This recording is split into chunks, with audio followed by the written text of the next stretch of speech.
अस्सलामुअलैकुम। तो कैसे हैं सब? उम्मीद करती हूँ सब खैरियत से होंगे। मैंने आज चिकन हांडी बनानी थी, इसलिए मैंने ये चिकन धो लिया। उसके बाद इसमें मैंने लेमन का जूस शामिल किया। लेमन अगर हम डायरेक्ट उस तरह से इसमें इसका जूस हम जैसे ही निकालते हैं तो उसका गूदा भी बीच में उसमें शामिल हो जाता है, तो वो कड़वा सा टेस्ट आता है।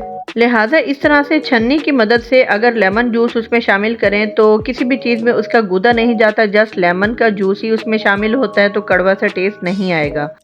हाथ अच्छी तरह से धोकर आप इसको फिर हाथों की मदद से अच्छे से सारा लेमन जूस इसको मिक्स करें ताकि एक एक बोटी पे सही से लग जाए। लेमन लगाने के बाद हम इसको 10 से 15 मिनट के लिए कवर करके रख देंगे।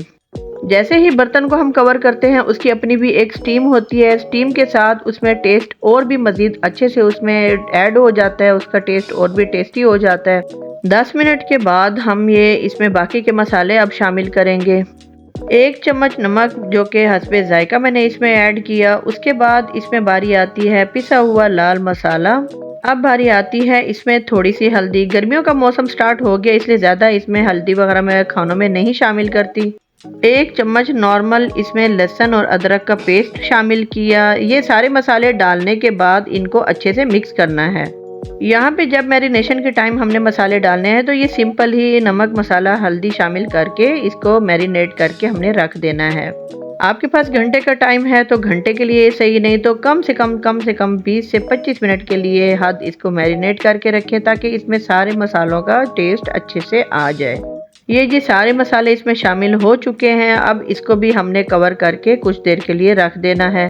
चलें जी, जब तक ये मैरिनेट होता है इतने में बाकी के काम हम कर लेते हैं। ये मेरे पास है जायफल और जावित्री, ये दोनों मैंने इसमें भी शामिल करने हैं।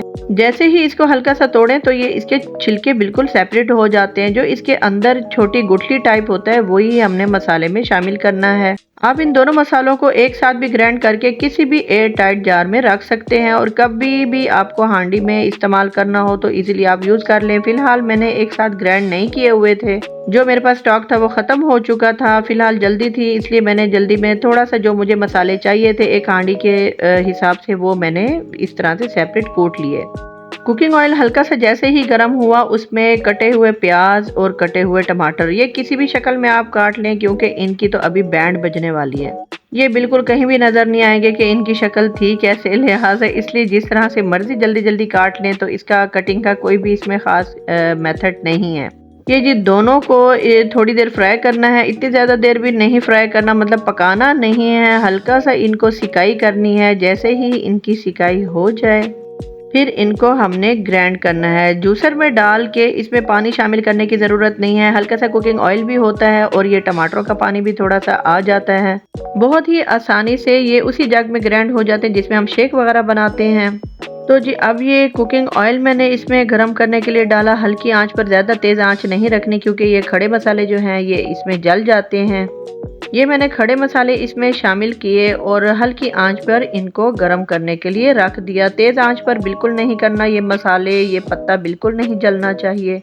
ये अब इसमें मैंने एक बड़ी इलायची शामिल की। बड़ी इलायची भी उसको मैंने हल्की आंच पे साथ ही मसालों में डाल के थोड़ी देर के लिए इनको गरम करने के लिए रख दिया। पहले इनको ऑयल में डालने का फ़ायदा ये होता है कि हांडी में कुछ भी शामिल करने से पहले मज़े के मसालों की खुशबू उसमें आना शुरू हो जाती है। ये जी जो चिकन मैंने मैरिनेट करने के लिए रखा था अब उसकी बारी आती है। ये खड़े मसाले डालने के बाद मैंने इसमें ये चिकन शामिल किया। बहुत ही ध्यान से इसको डाला करें ताकि कोई भी घी की छींटे ज़्यादा ना उड़े, और मेरे तो अक्सर ही हाथ जलते ही रहते हैं। मैं बताती रहती हूँ कि ऐसे एहतियात करें वैसे करें, लेकिन सबके साथ कोई ना कोई मसला रह ही जाता है। अक्सर घी की छींटे भी बहुत आती हैं या जल्दी में पकाते हुए हांडी को कभी बाजू लग जाती है। अक्सर बाजुओं पे हाथों पे घी की छींटों के या हांडियों के जो है ना लगने से अक्सर निशान डिज़ाइन बने हुए होते हैं। चले कोई नहीं, ये भी कुकिंग का एक हिस्सा ही होते हैं। निशानात होते हैं फिर ख़त्म भी हो जाते हैं। चले जी अब हांडी की तरफ आते हैं। हांडी ये बन रही है। ये इसमें जो मैंने मैरिनेट किया था, ये जितनी देर मैंने रखा वो पानी जो चिकन छोड़ लेता है उसी पानी में ही ये पक जाती है। इसमें मज़ीद पानी शामिल करने की ज़रूरत नहीं पड़ती, इसलिए ये हल्की ही आंच पे अपने ही पानी में पक रहा है। जैसे ही इसका पानी ड्राई हो जाए, ये देखिए अब ऑयल इसमें आ चुका है। अब हमने इसमें टमाटर और प्याज का जो पेस्ट बनाया था ये देखिए मैंने इसमें पानी शामिल नहीं किया था, ये मैंने बिना पानी के ही टमाटर प्याज का पेस्ट बनाया था जो कि बहुत ही मज़े का फ्लफ़ी सा बना हुआ था। नॉर्मल आग पे इसको अच्छे से अब पकाना है। अब ये इसी ही पानी में पक जाए कि इसको और पानी हमें शामिल ना करना पड़े। ये दोनों ही मिक्स होकर कुकिंग ऑयल है और ये टमाटर का पेस्ट है, इसी में ही ये बन जाएगा। अगर हाँ, इसी सूरत में आपको अगर लगता है कि ये पेस्ट जो इसका है ये ड्राई होने लगा है, अगर थोड़ा-सा पानी इसमें शामिल करना भी है तो हल्का-हल्का आप साथ-साथ पानी डाल दें। वो भी अगर आपको ज़रूरत पेश आए तभी, वरना ऐसे एक्स्ट्रा पानी नहीं डालना। अब ये जी 2 छोटी इलायची और साथ में सफ़ेद ज़ीरा, ये भी इसमें शामिल करके इनको फिर अच्छे से भुनाई करनी है। ये तब तक आपने भूनना है जब तक इसका कुकिंग ऑयल ऊपर हमें नज़र नहीं आता। ये जी अब इसमें मैंने दही डालनी है। ये वो दही है जो मैं खुद घर में बनाती हूँ। वो मैंने बर्तन से सेपरेट कर लिया था क्योंकि उस बर्तन में मुझे और बनानी थी, इसलिए मैंने डिस्पोजेबल एयर टाइट में इसको निकाल कर सेपरेट कर लिया।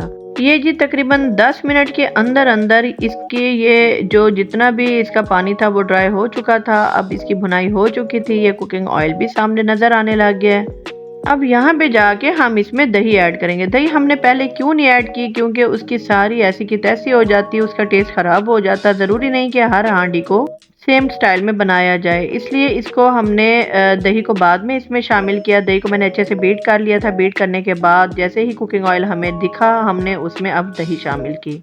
10 मिनट के अंदर ही हमने इसमें दही शामिल की। अब इसको इसके पानी में पकाना है। कुछ मुर्गी पक चुकी थी, मतलब कि सॉफ्ट हो चुकी थी, मज़ीद थोड़ी ही देर में इसने नरम हो जाना था।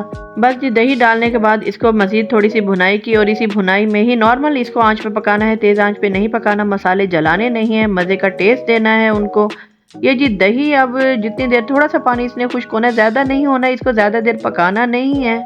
ये ज़्यादा से ज़्यादा 7 से 8 मिनट में ही ये दही इसमें नॉर्मल हो जाती है। इसको बस हल्का से इसमें भुनाई करनी है कि ताकि वो सारे मसाले जितने भी हम अब तक बना चुके थे वो सारे मिक्स होकर एक हो जाए और सारों में एक जैसा टेस्ट आ जाए पूरी हांडी में।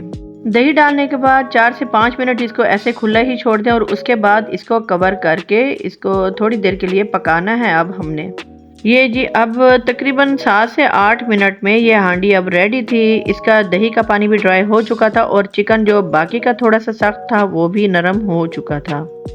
अब इसको अच्छे से मिक्स कर लें सारे मसाले और यहीं पे ही आपको पता लग जाएगा कि हाँ जी आपको कितनी ग्रेवी चाहिए। ये तकरीबन मेरे पास 1.5 किलो मुर्गी थी, उसमें ये जायफल और जावित्री का जो पाउडर है ये हाफ टेबल स्पून काफ़ी हो जाता है। इसमें ज़्यादा भी ना डालें, ये ज़्यादा मसाला डालने से भी फिर टेस्ट ख़राब हो जाता है। ये जो मसाला खुद बनाया है इसका नॉर्मल ही यूज़ करना है, टेस्ट देना है, ख़राब नहीं करना। हम ये सोचें कि हाँ जी थोड़ा सा और डाल दे तो टेस्ट और अच्छा आ जाएगा, तो वो टेस्ट वो नहीं आता। इसलिए जो चीज़ जितनी चाहिए होता है उसको उतना ही यूज़ करें तो बेहतर होता है।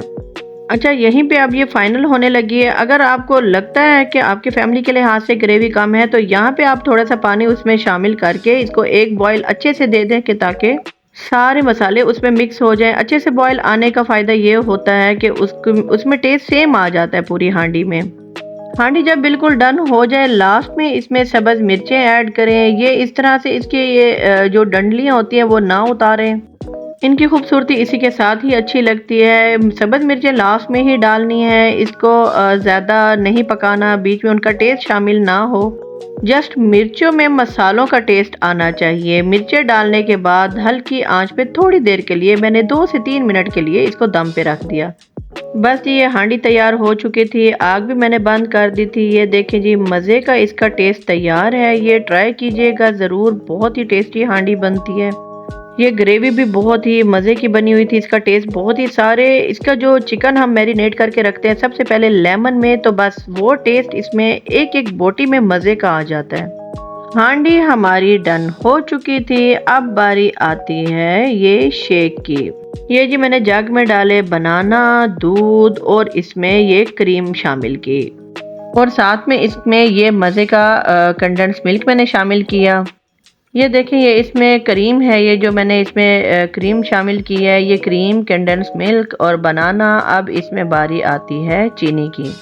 इसमें मैंने हस्बे जायका चीनी शामिल की। ये सारी चीज़ें डालने के बाद इसको अच्छे से ग्राइंड कर लिया कि ताकि सारी चीज़ें मिक्स हो जाए मज़े की। इस बनाना हो, स्ट्रॉबेरी हो, कोई भी फ्रूट्स हो जिसका आप शेक बनाएं और वो हल्के हल्के टुकड़े मुंह में आए ना लास्ट में, बिल्कुल मज़ा ख़राब कर देते हैं। अक्सर लोग फ्रूट्स का शेक तो बनाते हैं लेकिन उसको मज़े का ग्राइंड नहीं करते। जो उसके छोटे-छोटे टुकड़े होते हैं ना, वो सारा मज़ा ख़राब कर देते हैं। अफ्तारी का टाइम भी करीब था, सारा खाना भी रेडी हो चुका था, शेक भी रेडी हो चुका था और साथ में ही मैंने नेक्स्ट डे के लिए गोश्त वगैरह भी धो करके रख लिया था। किचन में मेरी कोशिश होती है कि नेक्स्ट डे के लिए भी मैं खाना साथ-साथ जो बनाना हो उसकी भी तैयारी करके रख लूँ, तो फिर ये मेरा शेक भी रेडी हो चुका था। मेरा नहीं मतलब बनाना क्रीमी शेक भी रेडी हो चुका था। तो फिर मिलते हैं नेक्स्ट वीडियो में। मेरे चैनल को सब्सक्राइब करें, लाइक करें, शेयर और कमेंट ज़रूर कीजिएगा। अल्लाह हाफ़िज़।